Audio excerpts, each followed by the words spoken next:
మీ ఇంట్లో మొదటి కోటీశ్వరుడు మీరే అవ్వాలనుకుంటున్నారా? ఈ ఫైనాన్షియల్ వెబినార్ లో ఇప్పుడే జాయిన్ అవ్వండి. నమస్తే అండి. నమస్తే.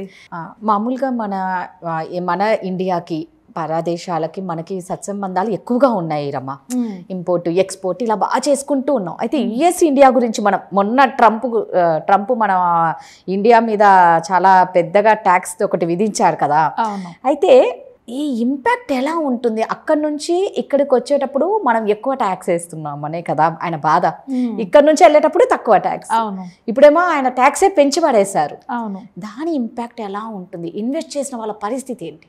రీసెంట్గానే అంటే నిన్ననే ఏప్రిల్ 2న ట్రంప్ గారు ఒక టారిఫ్, రెసిప్రోకల్ టారిఫ్ అని రిలీజ్ చేశారనమాట. ప్రతి దేశం మీద, ఇండియా మీదే కాదు, ప్రతి దేశం మీద కూడా ఆయన ట్యాక్సెస్ వేస్తున్నారు. సో ఇంతవరకు మీరు అన్నట్లు ఏంటి అంటే వాళ్ళకి మనం ఇచ్చే దాంట్లో తక్కువ ఉండేది, మన దగ్గర నుంచి తీసుకునేటప్పుడు మాత్రం ఎక్కువ ఉండేది ట్యాక్సెస్. అంటే మనం ట్యాక్సెస్ ఎక్కువ కలెక్ట్ చేస్తున్నాం. అంటే అక్కడ నుంచి ఇక్కడికి వచ్చేటప్పుడు మాత్రం తక్కువ, మన ఇండియా నుంచి వెళ్ళేటప్పుడు మాత్రం బాగా ఎక్కువ. అది ప్రతి కంట్రీతోనే అలాగే ఉండేది. యాక్చువల్లీ అలానే గ్లోబలైజేషన్ అన్న కాన్సెప్ట్ స్టార్ట్ అయింది అలా. బట్ ఇప్పుడు ఏం జరిగిందంటే ట్రంప్ గారు వచ్చి, అంటే ఆయన ఒక బిజినెస్ పర్సన్ కాబట్టి ఆయన పాయింట్ ఏంటి అంటే మీరు మాకు ఎక్కువ ట్యాక్సెస్ వేసి మేము తీసుకునేటప్పుడు మాత్రం మేము తక్కువ తీసుకోవాలి అని రెసిప్రోకల్ టారిఫ్స్ అని ఇంట్రడ్యూస్ చేశారు. సో యాక్చువల్లీ ఈ టాక్ ఆయన పవర్లోకి వచ్చిన దగ్గర నుంచి ఈ టాక్ వస్తూనే ఉంది. దాని ఇంపాక్ట్ మాత్రం ఏప్రిల్ 2న నేను రిలీజ్ చేస్తాను అని చెప్పారు. సో దాని ఇంపాక్ట్ ఖచ్చితంగా గ్లోబల్ మీద ఉంటుంది. అంటే ఓన్లీ ఇండియా కాదు, మొత్తం వరల్డ్ మీదే ఉంటుంది. ఎందుకంటే చాలా హెవీ ట్యాక్సెస్ వేశారనమాట ఆయన. ఆ క్యాల్కులేషన్స్లో కూడా కొన్ని మిస్టేక్స్ ఉన్నాయి. బట్ మనం దాని వరకు వెళ్ళకుండా ఇండియాలో ఎలాంటి ఇంపాక్ట్ ఉంటుంది, ఇన్వెస్ట్ చేస్తున్న వాళ్ళ పరిస్థితులు ఏంటి, మనం దీన్ని నెక్స్ట్ ఎలా చేసుకోవాలి, ఏం చేసుకోవాలి అన్న కాన్సెప్ట్స్ గురించి అయితే నేర్చుకుందాము. ఆయన అన్నిటి మీద ట్యాక్సెస్ వేయలేదు, కొన్ని సెక్టార్స్ మీద క్యాల్కులేషన్స్ చేసి దాని మీద వేశారనమాట. సో దాంట్లో most important aluminium and steel sector, వీళ్ళకి 10 to 25% వరకు ట్యాక్స్ పడింది. ఓవరాల్గా ఇండియాకి 26% వేశారు, చైనాకి 56%. సో కంపారిటివ్లీ ఇండియాకి తక్కువ వేశారు. చైనాతో పోలిస్తే మన తక్కువే. కానీ మన ఇండియాలో కూడా ఖచ్చితంగా ఇది ఇంపాక్ట్ ఉంటుంది. అంటే మన ఎకానమీ మీద ఇంపాక్ట్ చాలా ఎక్కువ ఉంటుంది. సో దాంట్లో ఎలాంటి సెగ్మెంట్స్లో ఎక్కువ ఉంటుంది అంటే అల్యూమినియం అండ్ స్టీల్ ఇండస్ట్రీస్లో వాటిలో ఎక్కువ ఉంటుంది, 10 to 12% పెరిగింది. టెక్స్టైల్స్ అండ్ గార్మెంట్స్ వాటిలో 20% వరకు కూడా టారిఫ్ ఇంపోజ్ చేశారనమాట. అండ్ జ్యువెలరీ అండ్ జెమ్స్ ఎక్కువ, గోల్డ్ అండ్ జ్యువెలరీ దీనికి 27 హైయెస్ట్ దానికే వేశారు. సో దాని ఇంపాక్టే మన గోల్డ్ రేటు పెరిగిపోయింది. ఎస్, దాని ఇంపాక్ట్ గోల్డ్ మీద ఖచ్చితంగా ఉంటుంది. సో 27% టారిఫ్ వేశారు దాని మీద. Next automobiles and auto parts, దానికి కూడా హైగానే ఎక్కువ చేశారు. నెక్స్ట్ ఫార్మసిటికల్స్ మీద కొత్తగా ఏం పెట్టలేదు, బట్ దాని ఇంపాక్ట్ అయితే ఖచ్చితంగా ఉంటుంది. అండ్ ఐటీ సెక్టర్స్ మీద డైరెక్ట్గా టారిఫ్స్ వేయలేదు, కానీ ఇండైరెక్ట్ ఎఫెక్ట్ అయితే దాని మీద ఉంటుంది. సో ఇంకోటి ఎలక్ట్రానిక్స్ అండ్ మెషినరీ, దీని మీద కూడా ఆయన ఎక్కువ ట్యాక్సెస్ వేశారనమాట. సో దీని ఇంపాక్ట్ ఏం జరుగుతుంది అంటే ఇండియాకి యుఎస్కి మధ్యన జరిగే లావాదేవీలు తగ్గిపోయే ఛాన్సెస్ ఉంటుంది.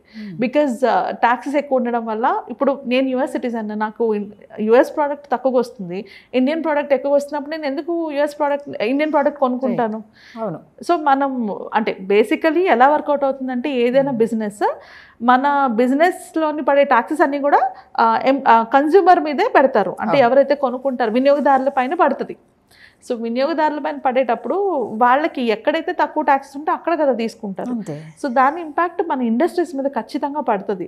సో ఇంకా ఈ ఇండస్ట్రీస్ అన్నీ కూడా ఇంపాక్ట్ డెఫినెట్లీ అవుతాయి. కాకపోతే ఇండియన్ నెగోషియేషన్లో ఉన్నది యుఎస్ వాళ్ళతో ఎట్లా ఈ టారిఫ్స్ని ఏమైనా తగ్గించడానికి కానీ, లేకపోతే మనం విధించే ట్యాక్సెస్ని ఏమైనా తగ్గించడానికి కానీ అన్నట్టు వాళ్ళు మాట్లాడుకుంటున్నారు అనమాట right now at this point of time. But definitely అంటే దీని ఇంపాక్ట్ ఇప్పుడు చూసుకుంటే ఈ రోజు సెన్సెక్స్ ఆల్రెడీ 650 పాయింట్స్ పైన పడిపోయింది ఇప్పటికీ. అండ్ మనకి నిఫ్టీ 50 అయితే 23,000 బిలో వెళ్ళిపోయింది ఇప్పటికీ. సో ఇంకా ఖచ్చితంగా మార్కెట్ మీద అయితే టెంపరీ వాలటిలిటీ అయితే ఉంటుంది. బట్ ఇది ప్రతి దాంట్లోనే ఉంటుంది. ఇలాంటి మనకి ముందు కూడా చాలా జరిగాయి. 2008 రిసెషన్లో జరిగింది, కోవిడ్ టైంలో జరిగింది, ఇలాంటివి ముందు కూడా జరిగాయి. మార్కెట్ అయితే ఇన్ ద లాంగ్ రన్ పెరుగుతుంది. దీని ఇంపాక్ట్ టెంపరీగా ఉన్న ఇన్ ద లాంగ్ రన్ పెరుగుతుంది.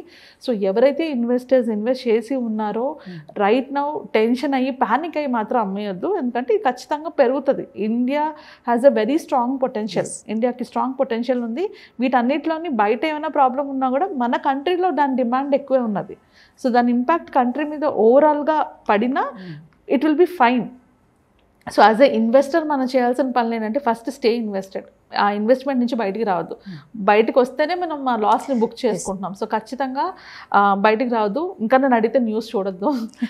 న్యూస్ చూసారంటే ప్యానిక్ అయిపోతారు. ఎగ్జాక్ట్లీ. ఇప్పుడు ఎక్కడ చూసినా ట్రంప్ ట్రంప్ ట్రంప్ అని మాట్లాడుతుంటే ఏమవుతుందన్న భయం, ఒక ప్యానిక్ ఉంటుంది కదా. అందుకని మనం స్టాక్ మార్కెట్లో కానీ మ్యూచువల్ ఫండ్లో కానీ ఇన్వెస్ట్ చేసినప్పుడు ఎక్కువ ఈక్విటీలో పెట్టేటప్పుడు అది ఖచ్చితంగా భయం ఉంటుంది. సో ఖచ్చితంగా రియాక్షన్ అయితే వద్దు. వీలైతే న్యూస్ని అవాయిడ్ చేయండి ఈ పాయింట్లోని. అండ్ సెక్టోరియల్ ఎక్స్పోజర్ ఏమైనా మీ వాటిలో ఉన్నాయి అంటే, మీరు పెట్టుకునే ఇన్వెస్ట్మెంట్స్లోని సెక్టోరియల్ ఎక్స్పోజర్ ఏమైనా ఉన్నాయంటే ఒక అడ్వైజర్ దగ్గరికి వెళ్ళి గ్రాడ్యువల్లీ రావాలి. ఎప్పుడు కూడా మ్యూచువల్ ఫండ్స్కి వచ్చేటప్పటికి sectoral or thematic mutual funds ఏవైతే ఉంటాయో వాటిలో చాలా ఎక్కువ వొలటిలిటీ ఉంటుంది, ఇంపాక్ట్ ఖచ్చితంగా ఉంటుంది. సో మనం వాటి నుంచి స్లోగా బయటికి అయితే రావాలి. ఇమ్మీడియట్గా కాకపోయినా అది ఎప్పటికైనా మనకి ఇట్లానే అంటే మార్కెట్ పడిన ప్రతిసారి మన గుండెల్లో ఒక పెద్ద బాంబ్ పడినట్టే ఉంటుంది దానివల్ల. And next diversification. ఇదే రైట్ టైం డైవర్సిఫికేషన్ చేసుకోవడానికి కూడా ఒకవేళ ఉంటే రీబ్యాలెన్స్ చేసుకోవడం, డైవర్సిఫికేషన్ కూడా ఒకసారి ఏమైనా మనం పెట్టిన ఇన్వెస్ట్మెంట్స్లోని ఇలాంటి వాటిలో ఉన్నాయా అని ఒక్కసారి చెక్ చేసుకొని రీబ్యాలెన్స్ చేసుకోవడం. అండ్ మీరు ఏదైనా గోల్ బేస్డ్గా ఇన్వెస్ట్ చేసుకున్నారంటే, ఇప్పుడు ఫర్ ఎగ్జాంపుల్ నాకు ఒక 10 ఏళ్ళ తర్వాత ఈ మనీ కావాలి, సో అలాంటప్పుడు ఇప్పటి నుంచే నేను వరి అయిపోయి తీసినందుకు నాకు ఇప్పుడు అవసరం లేదు కదా. సో 10 years వరకు నేను గోల్ కోసం దేనికోసం అయితే ఉంచానో దాని గురించే ఉంచాలి. బట్ బియాండ్ దట్ ఇంకేమైనా డౌట్స్ ఉంటే కంపల్సరీగా ప్లీజ్ ఒక అడ్వైజర్ దగ్గరికి వెళ్ళి కనెక్ట్ అయ్యి వాళ్ళ ఒపీనియన్ తీసుకొని మాత్రమే తీసుకోండి. యూట్యూబ్లోని న్యూస్లోని ఎక్కడ చూసినా కూడా భయపెట్టేసే వాళ్ళు ఎక్కువ ఉన్నారు.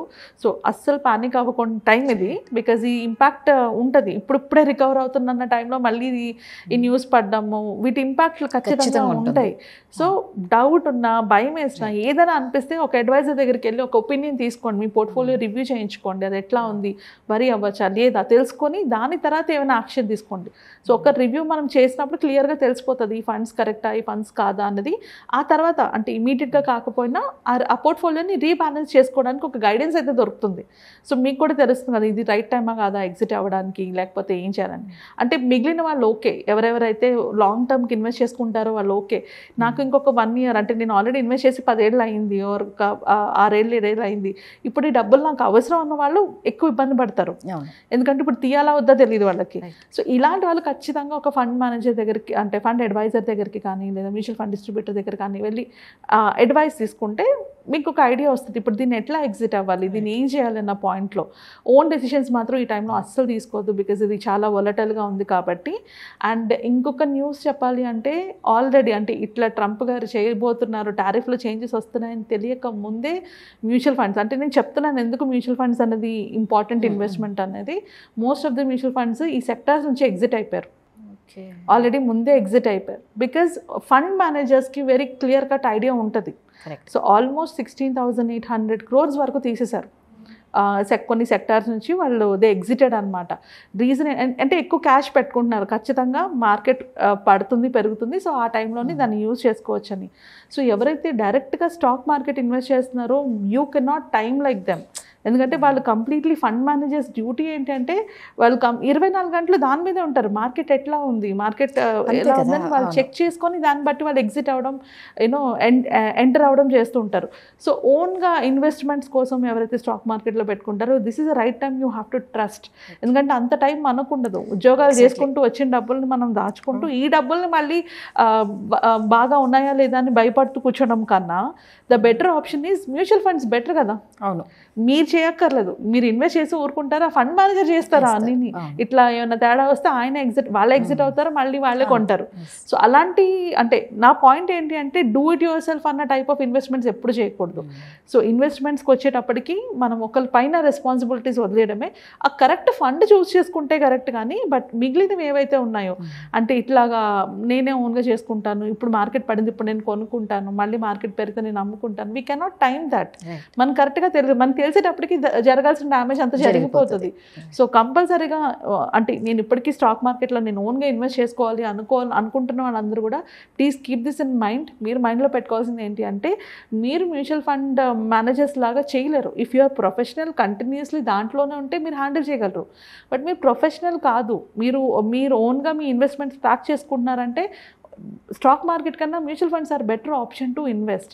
సో దట్ మీ మనీ అంటే అట్లీస్ట్ ఇలాంటి వాలటైల్ మార్కెట్లోని, ఇలాంటి వాలటైల్ టైంలోని ఆ వాలటిలిటీ టెన్షన్ కానీ ప్రెషర్ కానీ మీ మీద ఉండదు. సో దాని ప్రకారంగా మ్యూచువల్ ఫండ్స్ని ప్రిఫర్ చేయండి, దానిలో ఇన్వెస్ట్ చేయండి. Right, super. సో ఒకటే అండి, ఎవరు ప్యానిక్ అవ్వద్దండి. రమ అన్నట్టు ఏంటంటే న్యూస్, యూట్యూబ్ వీడియోస్ పదే పదే చూస్తే సగం ప్యానిక్ అయిపోతారు. ఏం భయపడకండి, మంచి ఒక అడ్వైజర్ని కలవండి, మీకు ఎలాంటి డౌట్స్ ఉన్నా క్లియర్ చేస్తారనమాట. Thank you so much. Thank you.